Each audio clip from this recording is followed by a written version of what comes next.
Okay. Hi everybody. For those who are already tuned in, thanks for joining us on this live Facebook page. We obviously posted the video that Damien and I took last night or yesterday afternoon to help those out there with some of the questions they may or may not have.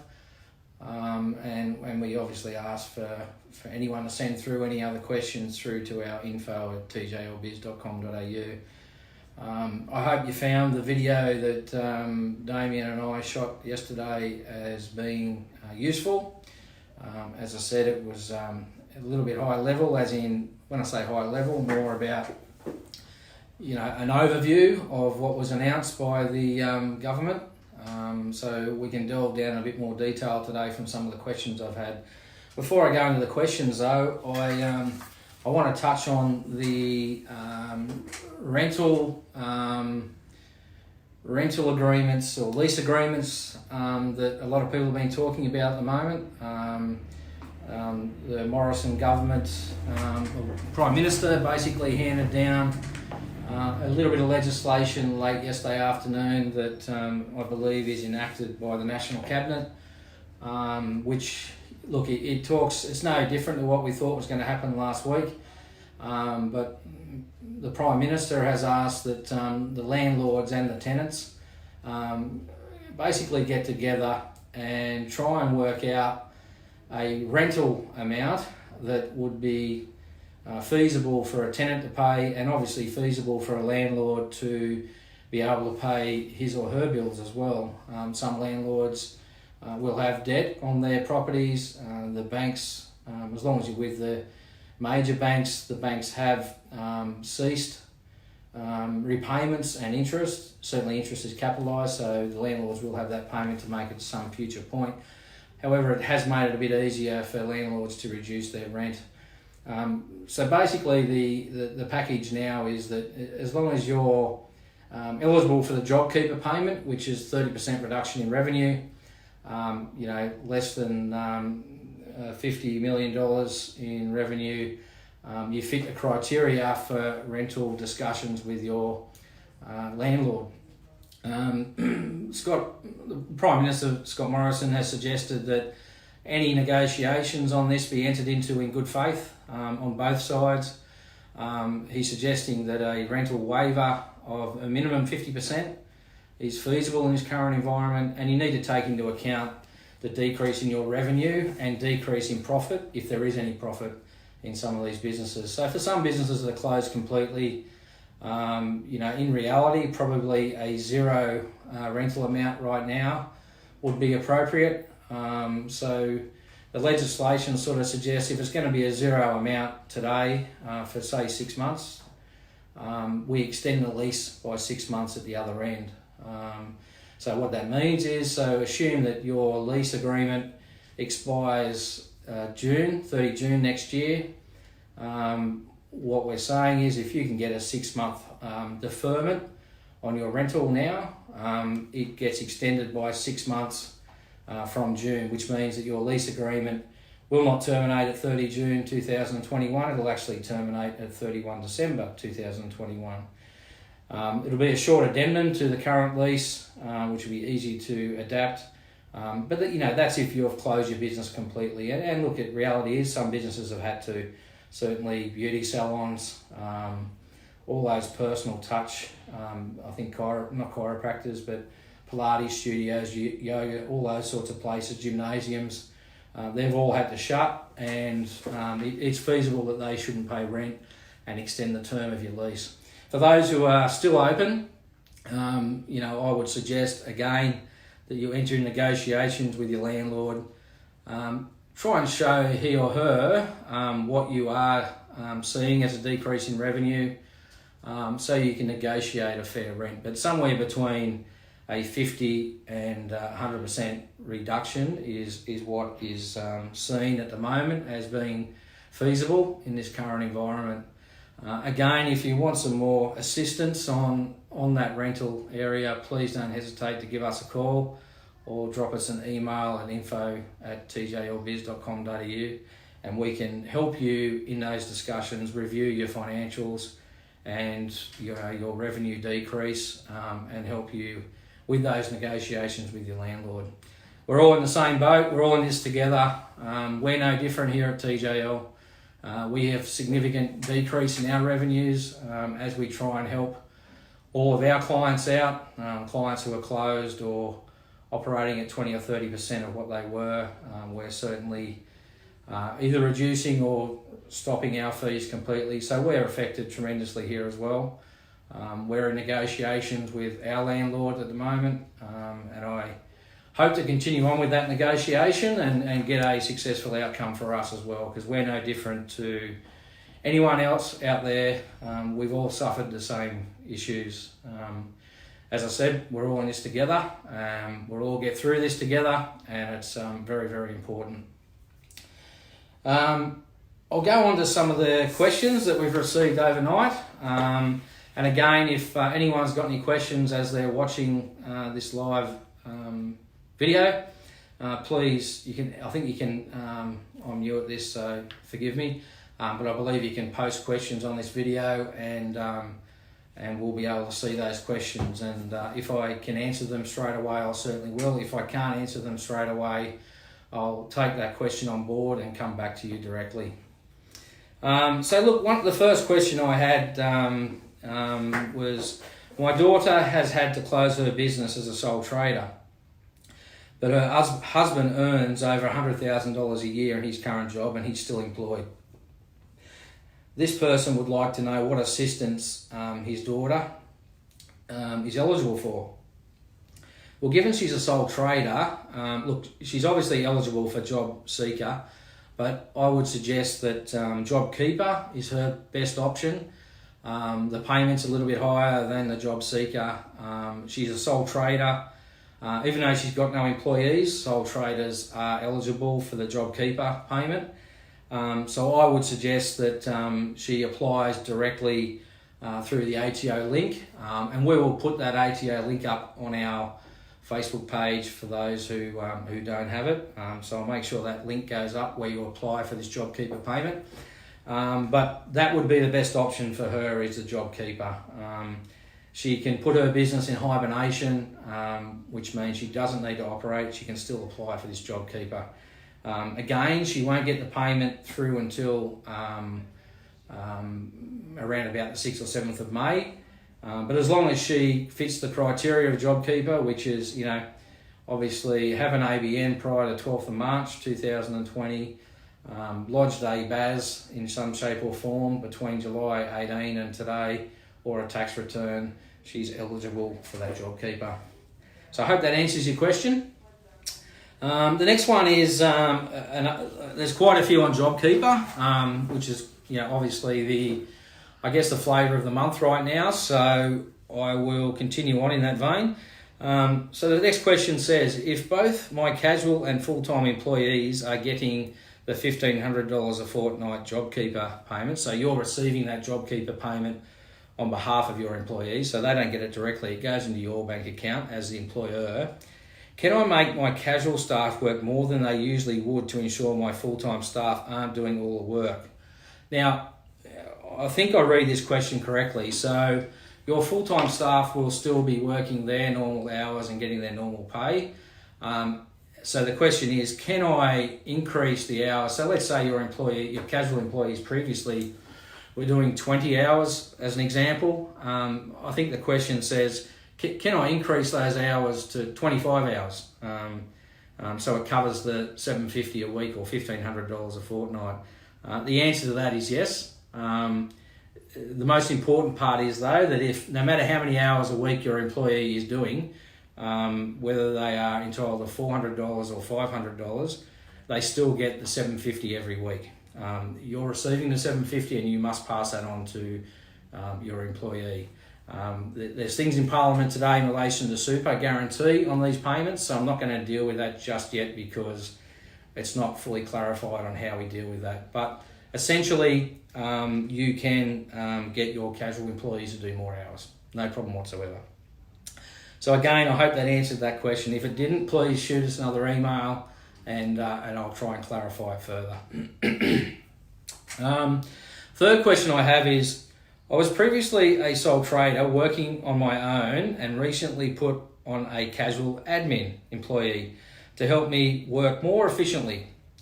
I only registered for PAYG as at the 1st of January 2020, so this current calendar year, so after Christmas. Now she hasn't been employed so this employee, this casual, hasn't been employed for the 12 months prior to 1st of March 2020. But she was employed since I was required to have staff. Will she be entitled to JobKeeper? Now, the short answer to that right now is no. However, again, Parliament's sitting today, and certainly as soon as I went to air, there hasn't been anything come out of Parliament yet. I believe there are changes to the casual employee timing, reducing that 12 months down to something. It may be 6 months, I'm not sure, depends what they all come up with today. But there are changes in relation to how long you had that employee on. So I guess on that one, I can't give you a straight answer just yet, but I can certainly come back to you once we get clarity out of Parliament today. One thing I will say though, you are entitled to the Stimulus 2 package, which is the 20,000 up to 100.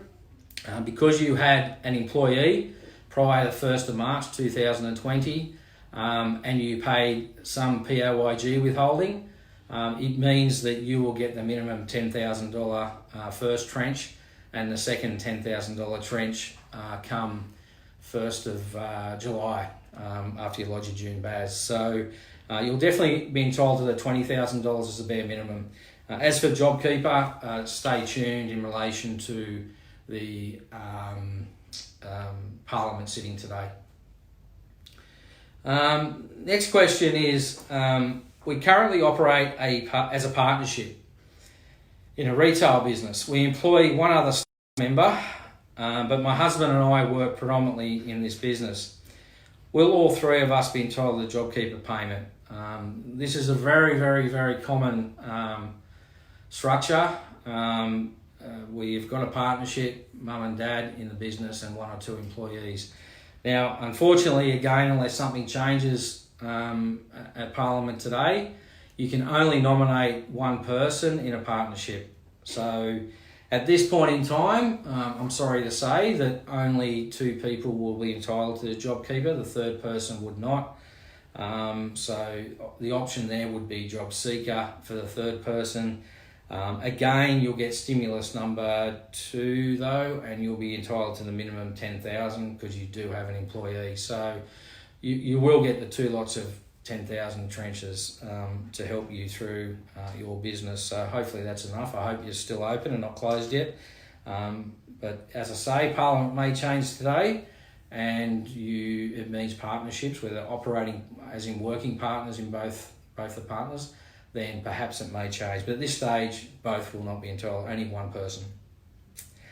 Next question is, can we still access our super if we apply for JobKeeper payment? So, this is a bit of a two-sided answer. So basically, the short answer is possibly not. However, if your hours have been reduced by 20% or more, the answer is yes. So let's say you were working full-time, 40 hours a week, and they reduced you down to, say, 28 hours a week. That means you're 12 hours down on your 40, so you're around about 30% down on your normal take-home wages. So as long as you're more than 20% down, the answer is yes, you can early access your super early. So that's $10,000 this side of 30 June you can access, and then as long as you still satisfy that 20% reduction in salary post 1 July, again you can access it in July. So $20,000 in the space of the next 4 months. So I hope that helps. Next one. Is there any withholding tax involved in a JobKeeper payment? For example, if I pay someone $750 per week, do they get the full $750 or do they get the $750 minus withholding tax? And so I still pay super for the $1,500. Okay, So first part of the question is, you're paying someone $750 a week. Is there withholding? Yes, there is, without a doubt. You need to look at your withholding tables. If you're using MyObXero or QuickBooks or any other payroll software, it'll calculate it for you. I think from memory, it's around about $86 a week of withholding if they get the tax-free threshold, which pretty much everyone should at this point. So yes, you need to withhold tax. In relation to super, again, super is a little bit clouded at the moment, so I really won't answer that one right now until we get clarity out of Parliament today. But it really depended on how much they were earning prior to this all happening to whether super's payable on that $750. But again, I'll reserve that part of the question until Parliament finished meeting today. Next question. My work has closed, so now I need to get the job seeker payment. Who do I apply to get this? Or how do I apply to get this? So look, it's a bit torturous, and we've all seen the queues at Centrelink. So your two options are Centrelink and queuing, or using your MyGov account. Now, majority of people have MyGov these days, so I would, I don't know how long it takes you to go through that process with MyGov. I don't know anyone at this stage that's been through that process, but certainly I would suggest registering through MyGov. I believe it is a fairly simple process, but that is your best option right now. Unless, of course, you contact your employer and they're looking at the JobKeeper payments. If they are looking at getting that for you, then you don't need to worry about going through for job seeker. You can just wait until your employer gets a JobKeeper and have discussions with him or her. So that's it on those ones. So the next one is, I'm a sole trader with no employees in a lawn mowing business. I'm not registered for GST or PAYG withholding, but my turnover has reduced by 30%. Is there anything out there for me? Okay, so firstly, I'm going to assume that you satisfy the stimulus criteria, which is have an ABN, had it registered before 12th of March 2020, and you have lodged a tax return or a business activity statement in some shape or form with the ATO. So assuming you satisfy that criteria, you will again get the JobKeeper payment. So there's no problems there. Again, you just need to go onto that website and register for the JobKeeper. As I said, we will post that on our Facebook account so people can get that link relatively easy. So that's the self-employed question. The next one is, we have a restaurant and have had to change our business model to offer lunch and dinner and deliveries, which we didn't do before. I'm going to register for the JobKeeper payment for my team. Am I able to ask them to change their usual role and be delivery driver as part of their JobKeeper payment? So the answer to that is absolutely. That is one big change that happened in the workplace agreements. You can, and it's only during this COVID-19 package, you are allowed to ask staff members to do other roles within the business to keep them employed. So having them obviously doing deliveries is no problem whatsoever. Probably suggest you contact your insurance broker to ensure that you're covered though for deliveries. If you don't have a business insurance broker, please contact Matt or Sean here at TJL Insurance. They'll be able to assist you with that. It is important that you've got the right insurances in place for deliveries and so forth, especially given you may not have done that before.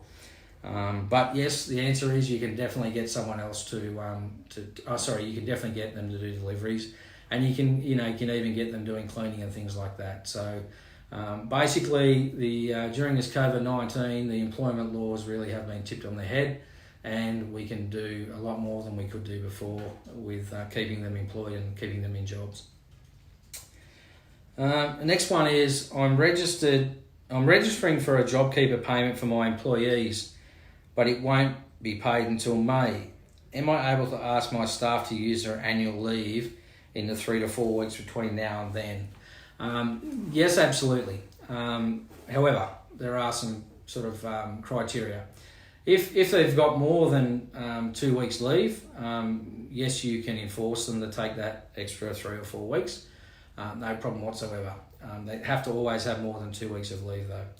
Other than that, even if they've got less than 2 weeks, if you and the employee agree that they take that leave and essentially take that 2 weeks leave down to zero over that period, you can do that also. And as well as certainly in New South Wales, long service leave they can take as well. I'm not 100% sure in the other states on long service because it is a state-based leave. Again, if anyone's in a state and is looking at employees taking long service, just shoot us a note on our email and we can help you review if you're able to talk about long service leave as well. So I hope that answered that one. Next one is, can I get the $10,000 grant if I'm also going to get the JobKeeper payment? So just to clarify, the $10,000 grant is the state-based grant, that's New South Wales only. Other states have their own grants as well, which are very similar, but we're talking about New South Wales here, and the answer is yes. As long as you satisfy the criteria of that $10,000 grant, which we went through in that video last night, which is essentially the services that the government have shut down, which is sort of pubs, clubs, beauty salons, gymnasiums, swimming pools, sporting clubs, all those sorts of things. If you fit that criteria, absolutely you can apply for that $10,000 grant. Now I believe the grant applications on the New South Wales Gov OSR site is commencing on the 17th of April, I believe. So that's all the questions that we received. So I hope that I helped those out that did send some questions in. We don't seem to have any other questions that I can see or believe. So I do hope that everyone found this live Facebook useful. Again, we will do this again. We'll let you know when we do this again. We're going to do another Zoom video tomorrow based on Parliament meeting today. Just so we've got a bit more time to read through the notes from what is legislated tonight, whatever time it does get legislated. And we will do another post on that video sometime tomorrow for everyone to take in over Easter. So look, I think best I can say is, look, everyone, we're in this together. Everyone's doing this. Everyone's doing their part. It's Easter this weekend, and yes, look, it's going to be a very, very different Easter to what we've all been used to. I can tell you from the Lumpton family, where it's my son Ty's birthday on Saturday. Obviously he turns 13 and he can't have mates over, which he's obviously disappointed with.